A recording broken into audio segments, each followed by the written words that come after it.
वाह वाह मम्मा, क्या स्वाद है। अरे मेरे राजा, सबका राजा आरती और मसाला।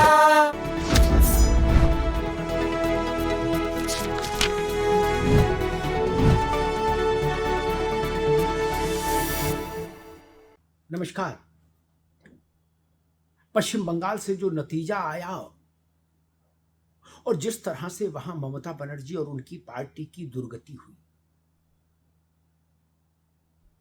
उसके कारणों की खोज करना बहुत सरल है कि ऐसा क्यों हुआ।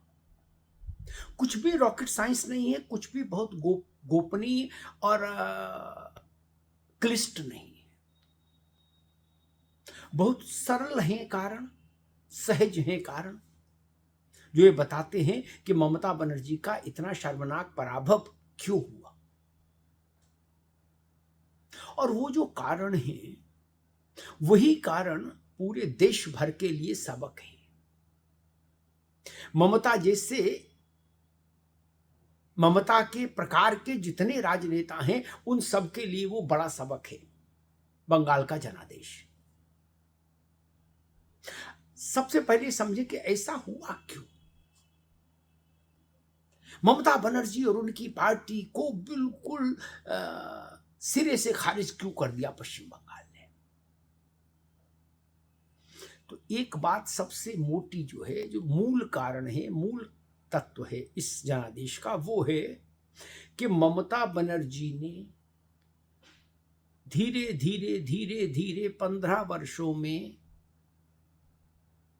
हिंदुओं को किनारे करने की अपनी प्रक्रिया जारी रखी। थोड़ा थोड़ा थोड़ा थोड़ा करते करते किनारे हिंदुओं को उपेक्षित करते करते, लांछित करते करते उन्हें दोयम दर्जे का नागरिक बनाने की जो कोशिश टीएमसी ने की, उसका एक मुश्त उत्तर दे दिया हिंदू समाज ने बंगाल में, और ये जनादेश आ गया 26 का। इतनी सी बात है, इतनी सरल सी बात है। हिंदुओं के साथ सत्ता में रहते हुए टीएमसी ने जो व्यवहार किया, जो पक्षपात किया, और मुस्लिम तुष्टीकरण को जिस तरह से परवान चढ़ाया, ये उसका सामूहिक उत्तर है एक बारगी में, एक मुश्त। बस इतनी सी व्याख्या है बंगाल की, बाकी सब कहानी है। मुंडे मुंडे मतिर भिन्ना, जिससे बात करिए वो एक नई कहानी बताएगा। लेकिन मैं समझता हूं बंगाल का यह जनादेश मूल रूप से इसी कारण आया। कई बार घटनाएं जब बहुत विस्फोटक ढंग से घटती हैं ना, तो हम चौंक जाते हैं, अरे ऐसा अचानक क्या हो गया। अचानक कुछ भी नहीं होता, अचानक कुछ भी नहीं होता। टीएमसी के खिलाफ ये हिंदू ध्रुवीकरण, ये हिंदू आक्रोश एक दिन का नहीं है। यह 15 वर्षों का आक्रोश था जो अंदर जमा हुआ, जो हो रहा था, और फिर अचानक से ज्वालामुखी की तरह फट पड़ा। और उसके ज्वालामुखी के ताप से, ज्वालामुखी के आग से, लावा से टीएमसी भस्मीभूत हो गई। बस इतनी सी बात है। अचानक कुछ नहीं हुआ। आप सोच रहे हो कि जी भाजपा ने इतने इस बार झंडे ज्यादा लगा दिए, भाजपा ने इस बार कार्यकर्ता ज्यादा उतार दिए, या पुलिस ज्यादा लगा दी, इससे कुछ हो गया। ये छोटे छोटे कारण हैं, इनका भी योगदान है, लेकिन 1%, 2%, 3%, इससे ज्यादा नहीं। कि नारा अच्छा दे दिया, कि खाना अच्छा दे दिया भाजपा वालों ने, और बोले सबको माछ भात खिला दिया, सब तो कुछ नहीं होता। इससे ऐसी विजय नहीं मिलती। इसलिए मन को बहलाने के लिए गाली भी ख्याल अच्छा है, इसके अतिरिक्त कुछ नहीं। ऐसी बड़ी विजय मिलती है जब विस्फोट होता है जनता के मन में। बंगाल में वही हुआ। 15 वर्षों की पीड़ा, 15 वर्षों का अपमान, 15 वर्षों की उपेक्षा और 15 वर्षों का पक्षपात हिंदुओं ने झेला, और 4 मई को जो जनादेश आया है बंगाल से, वो उसका एक मुश्त विस्फोट है, उस अपमान का, पीड़ा का, संत्रास का उपेक्षा का। आपको याद है कि जब 6 दिसंबर 1992 को अयोध्या में विवादित ढांचा ढह गया तो बहुत हायतोपा मची। कुछ बोले जी सेकुलरिज्म का ढांचा ढा दिया, कुछ बोले कुछ बोले कुछ। लेकिन मैंने तब भी कहा था कि ये एक दिन में नहीं हुआ, इसके बीज 500 वर्ष पुराने हैं। 500 वर्षों से वो पीड़ा हृदय में बढ़ती चली जा रही थी भारत के बहुसंख्यक समाज की, कि इस राष्ट्र के आराध्य देव का जन्म स्थान को इस ढंग से अपवित्र कर दिया गया, अपमानित कर दिया गया कि मंदिर तोड़कर वहां मस्जिद बना दी गई। बाबर से लेके और 6 दिसंबर 1992 तक की प्रक्रिया थी पूरी, अपमान की, तिरस्कार की, आत्मग्लानि की, भारत की आत्मा की छटपटाहट 500 वर्ष पुरानी थी।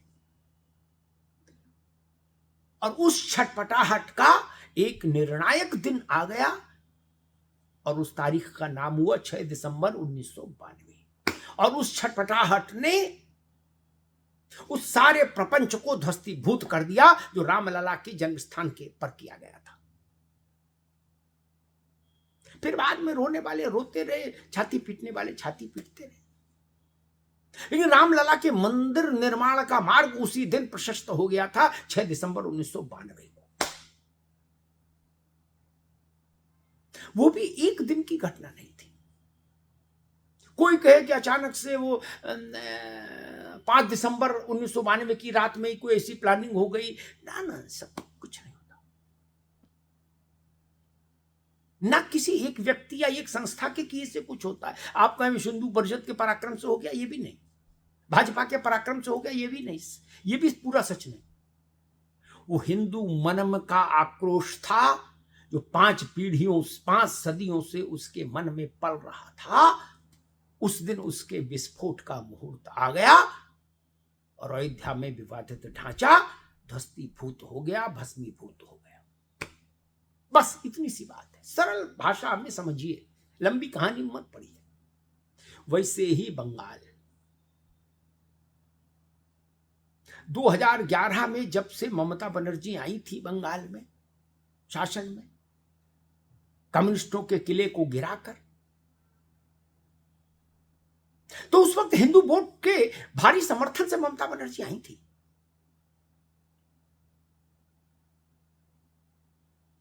हिंदुओं ने कहा था कि ममता शेरनी है, बंगाल की शेरनी कहा था ममता बनर्जी को। लेकिन शपथ ग्रहण के बाद से ममता जी ने धीरे धीरे धीरे धीरे अपनी रीतियां नीतियां केवल मुस्लिम तुष्टीकरण के आधार बिंदु पर लाकर केंद्रित कर दी। उनके हर फैसले में मुस्लिम तुष्टीकरण झलकने लगा, झांकने लगा। हिंदुओं को वहीं से लगा कि उन्हें छला गया है, उन्हें अपमानित किया जा रहा है जानबूझकर। ऐसा लग रहा है कि सरकार ये मानती है कि सरकार पर पहला और बड़ा हक मुसलमानों का है। बस यहीं से ममता जी के विरुद्ध आक्रोश पनपना शुरू हो गया। और एक बात और समझ लीजिए, ममता जी की पार्टी को जैसे जैसे बंगाल में मुस्लिम वोट ज्यादा तादाद में मिलते गए, वैसे वैसे हिंदू वोट उनसे छिटकता गया। मुस्लिम वोट बढ़ा तो हिंदू वोट छिटका। टीएमसी की यही कहानी है 15 वर्षों की। उसके बाद भी अगर ममता जी को लग रहा हो कि कुछ अचानक हो गया, तो ममता जी की बुद्धि को प्रणाम। अचानक कुछ नहीं हुआ ममता दीदी। आपने अपने चुनावी टेली कोई कभी 15 वर्षों की शायद नहीं देखा, जैसे जैसे आपको मुस्लिम वोट ध्रुवीकृत होकर मिलने लगा, वैसे वैसे हिंदू वोट आपसे छिटकने लगा था। आपको उसी दिन जाग जाना चाहिए था, उसी दिन अपनी नीतियों में सुधार कर लेना चाहिए था। हिंदू वोट आपसे छिटक रहा था, आपको उसका आक्रोश दिखाई नहीं दिया या आपने देखना नहीं चाहा। तो ये ऐसा अपराध था कि जिसकी क्षमा नहीं मिलती लोकतंत्र में। आपने बहुसंख्यक समाज के साथ, टीएमसी ने बहुसंख्यक समाज के साथ जो व्यवहार किया वो एक किस्म का अपराध था लोकतंत्र में, और उस अपराध की सजा जनता ने आपको सुना दी, बहुसंख्यक समाज ने सुना दी। आप कांग्रेस हो, टीएमसी हो, धीरे धीरे मुस्लिम समर्थन से जीवित रहने वाली पार्टी की शक्ल लेती जा रही है। और जितना ये इनके लिए इनका चेहरा मुस्लिम परस्त होता जाएगा, दिखता जाएगा, उतना ही ये बहुसंख्यक समाज के समर्थन से वंचित होते जाएंगे। ये भी लिख लीजिए। आप पक्षपात करेंगे हिंदू के साथ तो हिंदू आपके साथ नहीं खड़ा होगा, ये जान लीजिए। पार्टी कोई हो, नेता कोई हो, जो भी नेता, जो भी बंगाल का एक लाइन का संदेश क्या है देश के लिए, वो ये है कि जो भी नेता, जो भी पार्टी हिंदुओं के साथ पक्षपात करके मुस्लिम तुष्टीकरण का भोला प्रयास करेगी, वो पार्टी और वो नेता पराजय का मुंह देखेगा। बंगाल का एक लाइन का संदेश है जनादेश का। धन्यवाद।